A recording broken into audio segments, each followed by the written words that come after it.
Time now for Consumer Confidential with KTLA's David Lazarus. He joins us in studio. Oh my gosh, you actually have good news that the inflation could be beneficial to Social Security recipients. How so? We've actually got three really interesting topics, so don't go anywhere, folks. This first one is interesting because every year, Social Security beneficiaries get a cost of living increase to their checks based on inflation.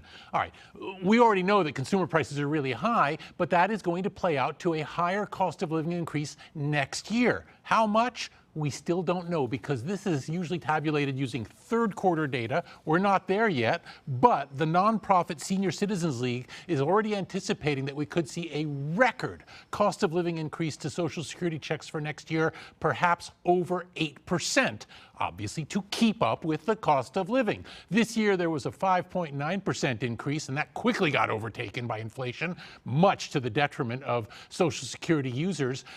Earlier this year, the Social Security Administration had been anticipating a 3.8% increase for next year.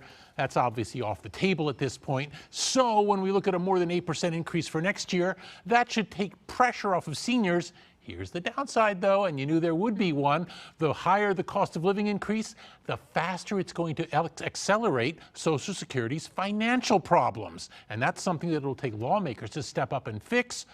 Don't hold your breath. All right, yeah, that's a much bigger picture, but going from an older generation to a younger generation, let's talk about teens and investing. Many teens may not do it because they're young, maybe they don't know about it. What is your message here? It's not just a message. We've got a really interesting new study from Fidelity Investments, which finds that about half of teens, 13 to 17-year-olds, are confused by investing. They just don't know what to make of it. Moreover, 70% look to their parents as their financial role models. The takeaway from this survey is very, very clear, and that is parents need to play a big role in financial literacy and making sure that young ones aren't intimidated by financial markets and the world of finance, but can instead get their hands around it and become good, strong money managers. I can't emphasize how important that is, and that means you have to be proactive. All right, here's a good place to start if you're a parent. Sit down with your young ones. Even if you don't know this stuff, learn the lingo together. Stocks, bonds, puts, options.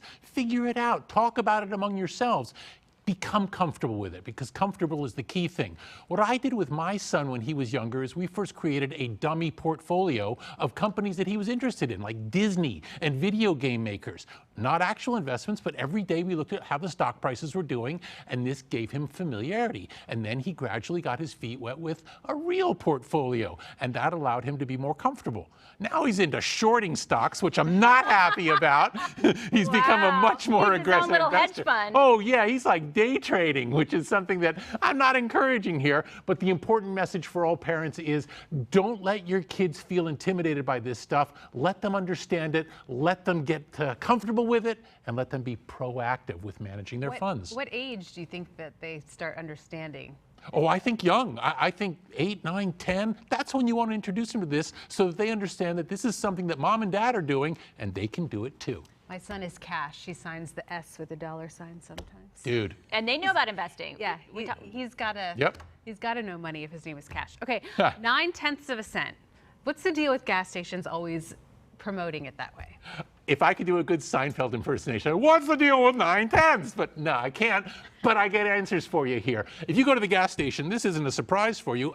Every time you look up at the price board, every price ends in the fraction of 9/10. There, you see it right there. We've seen this all our lives. Most of us just overlook this. Where does it come from?